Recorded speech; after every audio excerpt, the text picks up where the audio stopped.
Okay, let's get right into it. Today, we're not just going to talk about some interesting ideas. No, we're actually going to build something together. Think of this as a hands on workshop.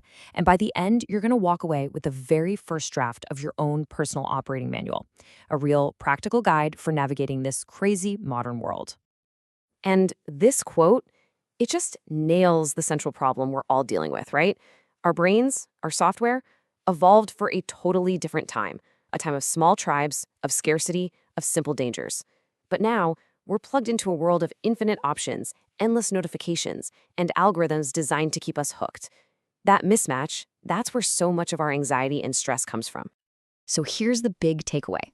Thriving in this world isn't about having more willpower or just trying harder. You can't muscle your way through this. It's about becoming an architect. It's about consciously designing a system, a personal playbook that protects your ancient brain from all the chaos. And that is exactly what we are going to start building right now, step by step. So here's our game plan. These are the chapters for the manual we're creating today. First, we'll meet the team running around inside your head. Then we'll get into designing your environment, installing some new automatic rituals, and finally, we'll build a feedback loop to make sure it all actually sticks. All right, chapter 1. Before you can write the instruction manual, you have to know how the machine works, right? And here's a wild thought. The you inside your head isn't just one single voice. It's more like a chaotic committee meeting, and all the members are trying to talk at once. The source material calls these your sub-selves. You can think of them as different managers on your internal team. You've got one manager in charge of safety, another obsessed with social status, another focused on relationships, and depending on the situation, a different manager grabs the steering wheel.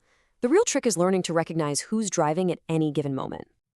And that brings us to our very first exercise for your new workbook. And I'm serious about this.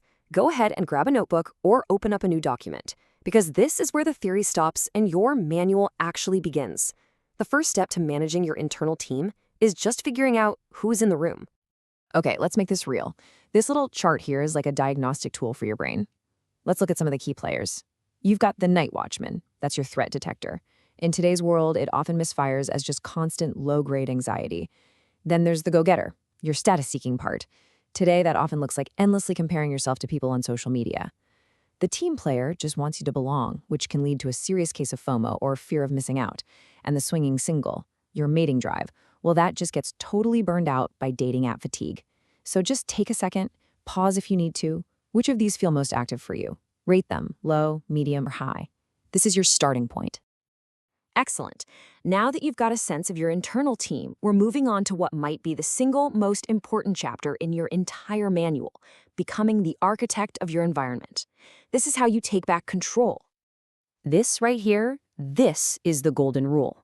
Willpower is like a muscle. It gets tired. It runs out. But a well-designed environment that works for you 24/7 without you even having to think about it. It is, without a doubt, the ultimate life hack. I mean, think about it. Most of us live in a default environment. It was designed, but not by us.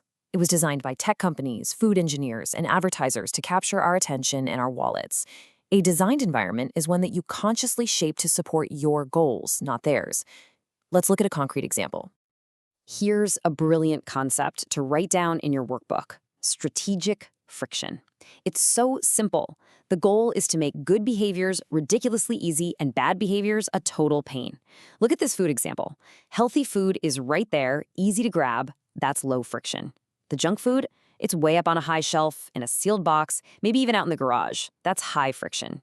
You're not using willpower. You're just using your natural laziness to your own advantage. And this idea applies perfectly to our digital lives too. So here's a focus protocol you can copy directly into your manual. These 4 steps, they're not just nice suggestions, they are the rules of engagement for creating an environment where you can actually think. Just that second one, putting your phone in another room, that alone can dramatically boost your focus. See, it's not about willpower, it's just smart architecture. Okay, so once your environment is starting to work for you instead of against you, it's time to install some new software. And that software comes in the form of rituals. These are proactive, automatic systems that act like anchors in the chaotic sea of modern life, especially when it comes to connection. So many of us feel lonely these days, and we think it's some kind of personal failure. But what if it's actually an environmental problem? And if it is, that means it has an environmental solution. Look how simple and practical this is. It's not about waiting to feel connected. It's about building a structure where connection is basically inevitable. Consistency is key here. And that third step, asking how you can be useful, that is a superpower. It is the absolute fast track to creating deep, meaningful bonds. And for those of you in a long-term partnership, here is a very specific ritual to install. Think of it like a weekly tune-up for your relationship. It's just 20 minutes, phones are completely away, the questions are simple, positive, and they look forward. And those last two things, the 6-second kiss and the 20-second hug, that's not just fluff. That's based on research that shows those specific durations release bonding hormones like oxytocin. It's a system that creates the feeling. And now for the final chapter, and it's a crucial one, making it all last. Any system, no matter how good, will fall apart without feedback. This step is what turns your manual from a document you wrote once into a living, breathing guide that evolves with you. You know, a plan is pretty useless if you have no idea whether or not it's actually working. The feedback loop is how you track your progress, but just as important, it's how you celebrate your wins. This is what creates that positive momentum, that motivation to keep going, and to make smart adjustments as you go. So this right here, this is the dashboard for your personal operating system. These are the essential tools for your feedback loop. Use a weekly tracker to see if your new protocols are actually making a difference. A daily gratitude list, it's not just about feeling good, it's an active exercise to retrain your brain to scan for the positive. The insight and issue capture log is just a dedicated place to jot down those aha moments or problems before they vanish. And please, have a real way to celebrate your wins. Did you stick to your phone rule for a whole day? Acknowledge it. That's literally how you wire in the new habit.